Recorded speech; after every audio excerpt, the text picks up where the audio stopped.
Hello guys, देखेंगे हम biology के 1000+ क्वेश्चंस जो कि हम इसकी सीरीज चालू कर रहे हैं, जो कि आज से चालू कर रहे हैं। और इसके अलावा हम अदर सब्जेक्ट जैसे कि केमिस्ट्री हो गया, फिजिक्स हो गया, या जनरल अवेयरनेस के जो भी सब्जेक्ट हो गए, स्टडी हो गया, इन सबको हम कवर करेंगे डेली बेसिस पे, जिनके हम 25 या 30 क्वेश्चन हम लेकर आएंगे। जैसे आज हम लेकर आए हैं बायोलॉजी के क्वेश्चन। देखते हैं बायोलॉजी के क्वेश्चन। पहला क्वेश्चन, निम्न में से किसमें नाइट्रोजन पाया जाता है? Option A protein, option B वसा, ऑप्शन सी कार्बोहाइड्रेट, या डी सभी में। तो अगर हम बात करें तो प्रोटीन और वसा और कार्बोहाइड्रेट, तो इन तीनों में जो है कार्बन, हाइड्रोजन, ऑक्सीजन मुख्य तौर से पाया जाता है। लेकिन प्रोटीन जो है किसी चीज़, इसमें जो है नाइट्रोजन अलग से पाया जाता है, मतलब नाइट्रोजन जो है प्रोटीन में ही पाया जाता है, वसा और कार्बोहाइड्रेट में नहीं पाया जाता है। तो जो नाइट्रोजन है ये किस में पाया जा रहा है? ये पाया जाता है ऑप्शन ए, मतलब प्रोटीन में पाया जाता है। तो हमारा आंसर हो जाएगा ऑप्शन ए, प्रोटीन।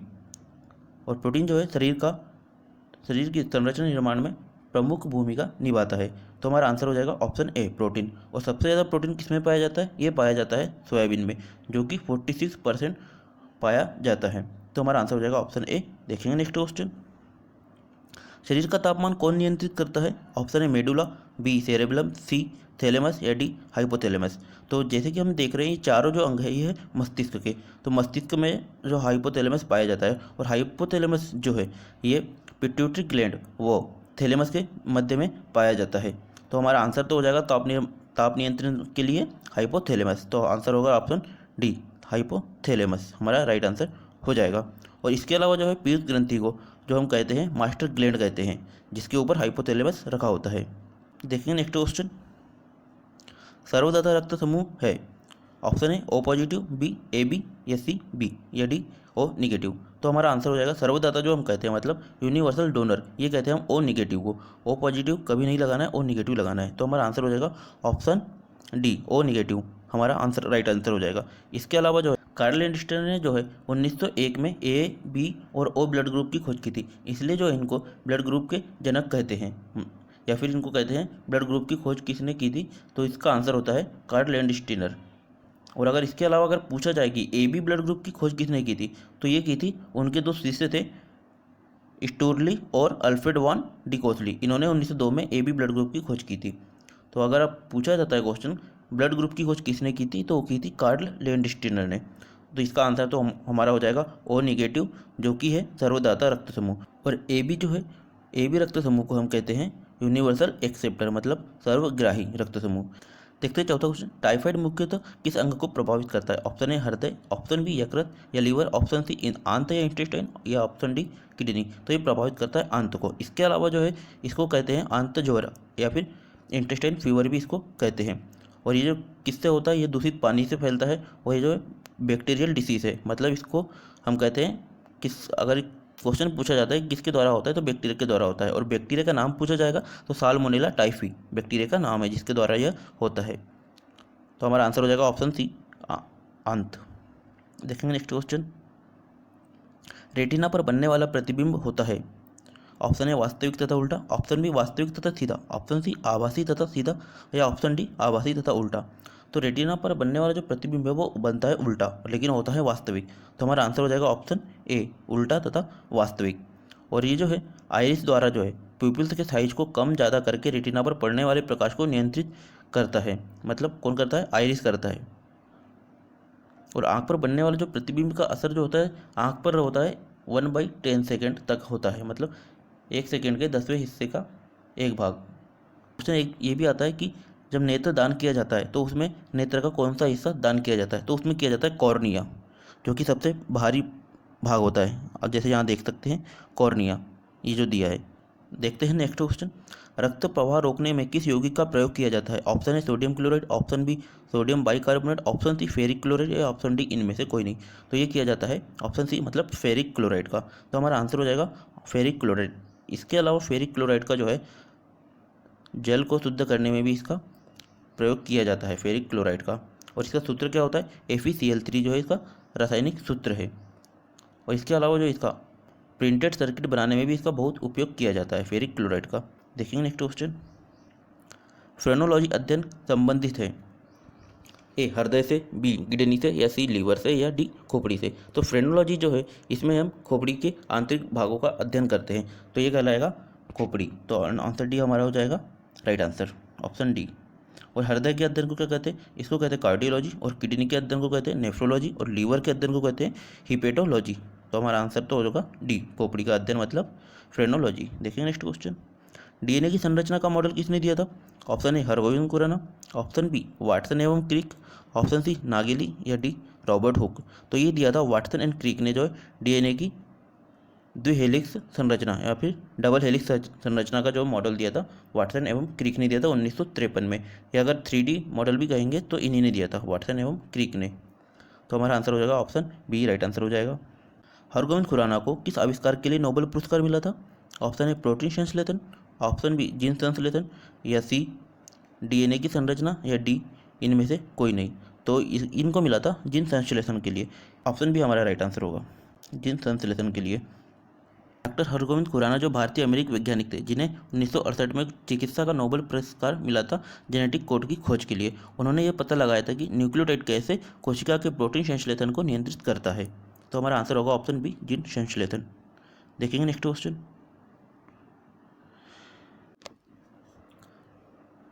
रक्त में एंटीजन व एंटीबॉडी के अध्ययन को क्या कहते हैं? Option A serology, option B hypnology, या सी माइकोलॉजी, या डी ओंकोलॉजी। ओंकोलॉजी कहते हैं कैंसर की कोशिकाओं के अध्ययन को ओंकोलॉजी कहते हैं, माइकोलॉजी कहते हैं कवक के अध्ययन को, और हिप्नोलॉजी कहते हैं नींद के अध्ययन को। तो सीरोलॉजी कहते हैं सीरम के अध्ययन को। और सीरम जो होता है वो रक्त का वो भाग होता है जिसमें रक्त का थक्का जमाने वाले प्रोटीन मौजूद नहीं होते, तो उसको कहते हैं सीरम। और सीरम में मुख्यतः एंटीबॉडी व एंटीजन पाए जाते हैं। तो इसके अध्ययन, तो सीरम में जो हम अध्ययन करते हैं एंटीबॉडी व एंटीजन का, तो ये कहलाएगा हमारा ऑप्शन ए सीरोलॉजी। देखेंगे नेक्स्ट क्वेश्चन, कृत्रिम रूप से सीपों को पालकर मोती प्राप्त करना कहलाता है? Option A sericulture, option B pisciculture, या सी पर्ल कल्चर, या डी इनमें से कोई नहीं। तो सेरीकल्चर जो है ये रेशम के कीटों का अध्ययन कहलाता है, पीसी कल्चर मछली पालन से संबंधित है, और पर्ल कल्चर जो है ये मोतियों से संबंधित है, मतलब मोतियों का जो पालन होता है उनसे संबंधित है। कृत्रिम रूप से जो हम मोतियों का पालन करते हैं उसको हम कहते हैं पर्ल कल्चर। और पर्ल जो है ये मोती का जो है इंग्लिश वर्ड है, तो इससे हम इसको याद रख सकते हैं। पर्ल कल्चर मतलब कृत्रिम रूप से सीपों को पालकर मोती प्राप्त करना कहलाता है पर्ल कल्चर। तो हमारा आंसर हो जाएगा ऑप्शन सी, राइट आंसर। देखेंगे नेक्स्ट क्वेश्चन, इंसुलिन स्रावित होता है? Option A livers, option B pancreas, या सी हृदय, या डी स्टोमक या पेट, या फिर इसको आमाशय भी कहते हैं। तो ये होता है इंसुलिन स्रावित होता है पेंक्रियाज, मतलब पेंक्रियाज से रिलीज होता है, मतलब इसको कहते हैं अग्नाशय। तो ये होता है अग्नाशय की बीटा कोशिका से यह रिलीज होता है। तो हम आंसर हो जाएगा हमारा ऑप्शन बी, जो कि जो है ब्लड शुगर को कंट्रोल करने में सहायक करता है। अगर ब्लड शुगर ज़्यादा हो जाता है तो इंसुलिन स्रावित होकर जो है ब्लड शुगर को कंट्रोल करता है। तो हमारा आंसर हो जाएगा ऑप्शन बी। इसके अलावा जो है ग्लूकाजोन वो गेस्ट्रिन हार्मोन भी यह रिलीज करता है। किस अम्ल के कारण दूध खट्टा होता है? ऑप्शन है सल्फ्यूरिक अम्ल, या बी हाइड्रोक्लोरिक अम्ल, या सी लैक्टिक अम्ल, या डी इनमें से कोई नहीं। तो ये होता है लैक्टिक अम्ल। लैक्टिक अम्ल जो है दूध व दही दोनों के खट्टे होने का कारण है, लैक्टिक अम्ल जो कि दूध में पाया जाता है। और सल्फ्यूरिक अम्ल की अगर हम बात करें तो बैटरियों में इसका उपयोग किया जाता है। हाइड्रोक्लोरिक अम्ल जो है भोजन को पचाने में मदद करता है, जो कि आमाशय या पेट में पाया जाता है, मतलब स्टोमक में पाया जाता है। देखिए नेक्स्ट क्वेश्चन, शिशु के लिंग निर्धारण के लिए जिम्मेदार होता है? ऑप्शन है माता और पिता के क्रोमोसोम, बी पिता के क्रोमोसोम, या सी माता के क्रोमोसोम, या डी इनमें से कोई नहीं। अगर हम शिशु के लिंग निर्धारण की बात करें तो इसमें जो क्या होता है, महिलाओं में क्या होता है, एक से एक क्रोमोसोम का जोड़ा पाया जाता है। एक से एक क्रोमोसोम का जोड़ा किस में पाया जाता है? ये फीमेल में पाया जाता है। और मेल में क्या पाया जाता है? मेल में पाया जाता है एक्स एंड वाई क्रोमोसोम का जोड़ा पाया जाता है। जब ये निषेचित होते हैं तो इसका एक क्रोमोसोम और इनका एक क्रोमोसोम मिलकर जो है निषेचित होते हैं और बच्चे की उत्पत्ति होती है, मतलब अंडे की उत्पत्ति होती है। तो ये जो है अगर एक से एक फर्टिलाइज होंगे तो ये क्या बनेगा? ये बनेगी गर्ल चाइल्ड पैदा होगा। और अगर एक्स और वाई ये दोनों निषेचित होंगे एक साथ या फर्टिलाइज होंगे तो ये क्या कहलाएगा? ये जो पैदा होने वाला बच्चा होगा ये होगा बॉयज़, मतलब लड़का होगा। तो इसलिए जो वाई जो है ये मेन रोल निभाता है लड़का होने के लिए। तो हमारा आंसर क्या होगा? पिता का क्रोमोसोम, क्योंकि ये मेल के क्रोमोसोम में पाया जाता है। तो ये हो जाएगा ऑप्शन बी हमारा राइट आंसर होगा। देखेंगे नेक्स्ट क्वेश्चन, अदरक पौधे का कौन सा भाग है? ऑप्शन ए जड़, ऑप्शन बी तना, या सी पत्ती, या डी फूल। तो जो अदरक है यह होता है तना। इसके अलावा जो हल्दी और हल्दी होता है ये भी तना ही होता है, और आलू भी जो तना होता है, और मूली जो होता है, मूली और गाजर ये जो होता है जड़ के भाग होते हैं।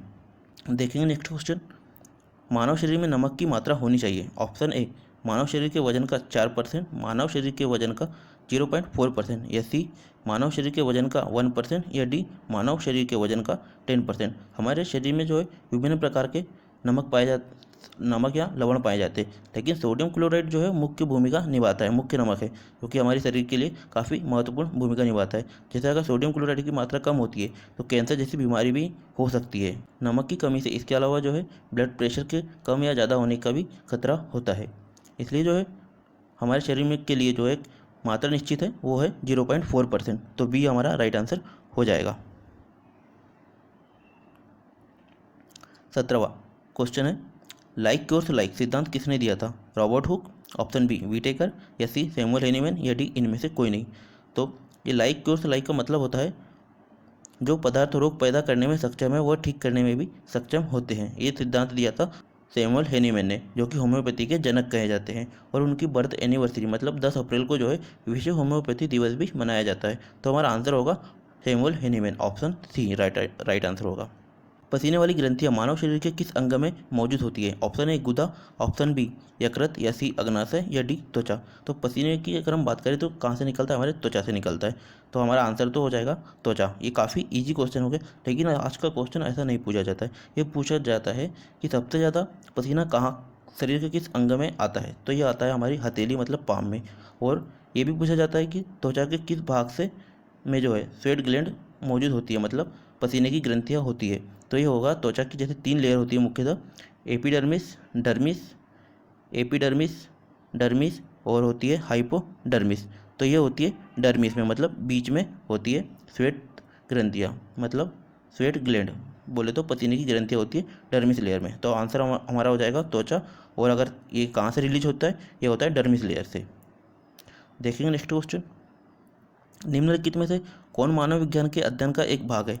Option A ornithology, option B anthropology, या सी हिस्टोलॉजी, या डी साइटोलॉजी। तो ऑर्निथोलॉजी जो है पक्षियों के अध्ययन से संबंधित है, एंथ्रोपोलॉजी मानव जीवन के विकास के अध्ययन से संबंधित है, हिस्टोलॉजी ये उत्तकों के अध्ययन से संबंधित है, और साइटोलॉजी है कोशिकाओं के अध्ययन से संबंधित है। तो आंसर हमारा हो जाएगा option B right answer, anthropology. देखेंगे नेक्स्ट क्वेश्चन, श्वसन प्रणाली में मानव उत्सर्जित करता है? Option A oxygen, B carbon dioxide, या सी कार्बन मोनोऑक्साइड, या डी गैसों का मिश्रण। तो जब सांस लेते हैं तो क्या करते हैं? हम ऑक्सीजन लेते हैं और वायुमंडल में जो कार्बन डाइऑक्साइड रिलीज करते हैं। तो हमारा आंसर हो जाएगा ऑप्शन बी। और जो है हम 4% कार्बन डाइऑक्साइड रिलीज करते हैं, जबकि हम इनहेल करते हैं 0.4%। देखेंगे नेक्स्ट क्वेश्चन, फेफड़ों को कवर या सुरक्षा प्रदान करने वाले अंग होते हैं? ऑप्शन ए diaphragm, option B pleural membrane, या सी रिबकेज या पसलियाँ, या ये सभी। तो फेफड़े जो होते हैं उनके ऊपर जो एक लेयर होती है उसको कहते हैं प्लूरल मेम्ब्रेन, जो कि फेफड़ों के ऊपर जो है प्लूरल मेम्ब्रेन होती है, जो कि फेफड़ों को सुरक्षा प्रदान करती है। उसके अलावा जो है सबसे ऊपर जो है पसलियाँ होती है।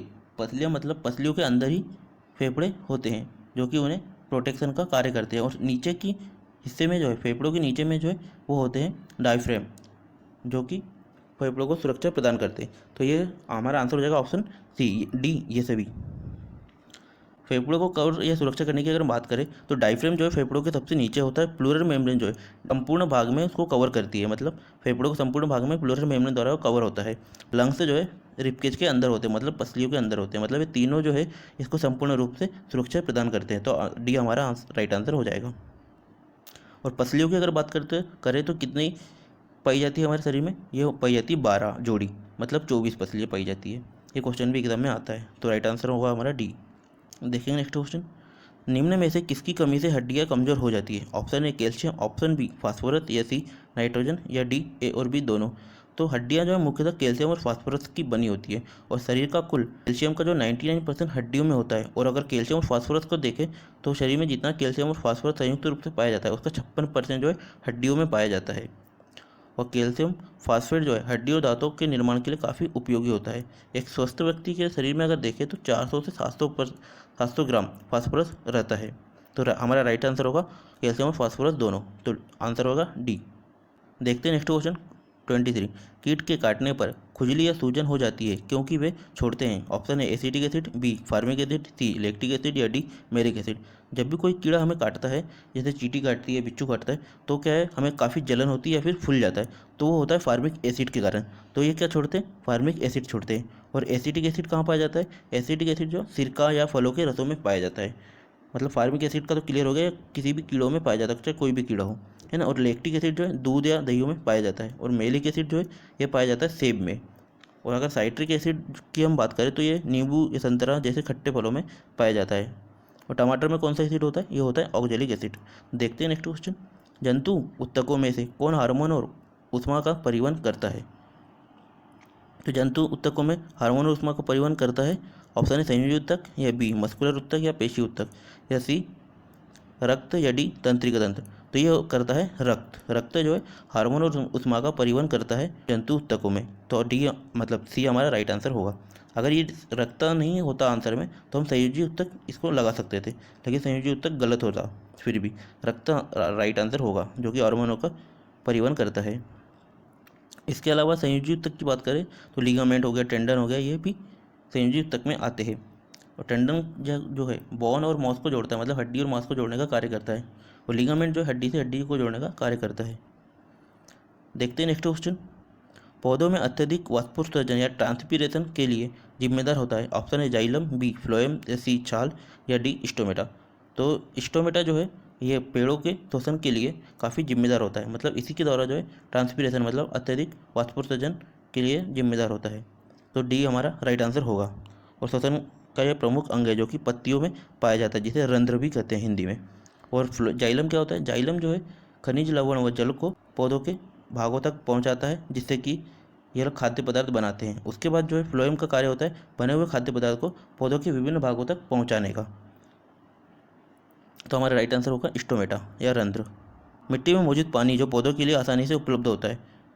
तो ऑप्शन है गुरुत्वाकर्षण जल, या बी केशिका जल या कैपिलरी जल, या सी हाइग्रोस्कोपिक जल, या डी इनमें से कोई नहीं। तो पौधों के लिए आसानी से उपलब्ध कौन सा जल है, तो वो होता है कैपिलरी जल। क्योंकि जो है पौधे की जड़ें जो है कैपिलरी एक्शन के द्वारा ही जड़ों द्वारा जल को ग्रहण करती है। तो ये हमारा आंसर हो जाएगा ऑप्शन बी। उत्परिवर्तन का सिद्धांत किसने दिया था। ऑप्शन है ह्यूगो ड्यूबरिज, ऑप्शन बी ग्रेगर जेन मेंडल, या सी कार्ल लिनियस, या डी वाइटेगर। विटेगर ने जो 5 किंगडम क्लासिफिकेशन दिया था और कार्ल लिनियस ने 2 किंगडम क्लासिफिकेशन दिया था। और ग्रेगर जेन मेंडल इन्होंने दिया था जेनेटिक का सिद्धांत, इन्होंने दिया था। और ये जो है ह्यूगो ड्यूबरिज इन्होंने दिया था उत्परिवर्तन का सिद्धांत। तो डी ए हमारा राइट आंसर होगा। मांस को हड्डियों से जोड़ने वाला टंडन उत्तक बना होता है। Option A collagen, option B रक्त, या सी हिस्टोन, या इनमें से कोई नहीं, डी। तो हमारा आंसर हो जाएगा कोलेजन। कोलेजन को जो है टंडन की बेसिक यूनिट भी कहते हैं, क्योंकि जो टंडन है मुख्यतः कोलेजन का ही बना होता है। तो ऑप्शन ए हमारा राइट आंसर होगा। जंतु पादप जगत के बीच की कड़ी किसे कहा गया है। ऑप्शन है लाइकेन, ऑप्शन बी यूग्लिना, या ऑप्शन सी अमीबा, या डी वायरस। तो ये कहा गया है यूग्लिना को। यूग्लिना जो है इसमें क्लोरोफिल पाया जाता है, लेकिन कोशिका भित्ति नहीं पाई जाती, और लेकिन ये जो मूवमेंट भी कर सकता है। तो इसलिए जो है इसको दोनों के बीच की कड़ी कहा जाता है, क्योंकि इसमें जंतु पादप दोनों के लक्षण पाए जाते हैं। लाइकेन जो है कवक और शैवाल का संयुक्त रूप कहलाता है लाइकेन। देखेंगे नेक्स्ट क्वेश्चन। बैक्टीरिया किस जगत से आता है। Option A protista, option B fungi, या सी मोनेरा, या डी जंतु। तो बैक्टीरिया जैसे नाम से ही समझ आ रहा है ये होता है मोनेरा का। और फंगी में कौन आता है, फंगी जगत से कौन आता है, ये आता है ईस्ट, इसका प्रमुख उदाहरण है। और ये जो है एक कोशी की जीव है ईस्ट, जबकि कवक जो है बहुकोशी भी हो सकते हैं या यूकेरियोटिक भी हो सकते हैं। एक कोशी के होते हैं प्रोटिस्टा, और प्रोटिस्टा में आते हैं पैरामीशियम, अमीबा जैसे आते हैं। देखिए नेक्स्ट क्वेश्चन। तो गाइस क्वेश्चन हमारे यहीं समाप्त होते हैं। अगर आपको वीडियो पसंद आया और क्वेश्चन की सीरीज आपको पसंद आ रही है तो वीडियो को लाइक करें एवं कमेंट करके बताएं। और इसी तरह हम बाकी चैप्टर भी कवर करेंगे, केमिस्ट्री, फिजिक्स एंड स्टैटिक। सबके हम महत्वपूर्ण क्वेश्चन जो कि एग्जाम में आए हुए हैं और आ सकते हैं, ऐसे क्वेश्चन हम कवर करेंगे। मिलते हैं नेक्स्ट वीडियो में।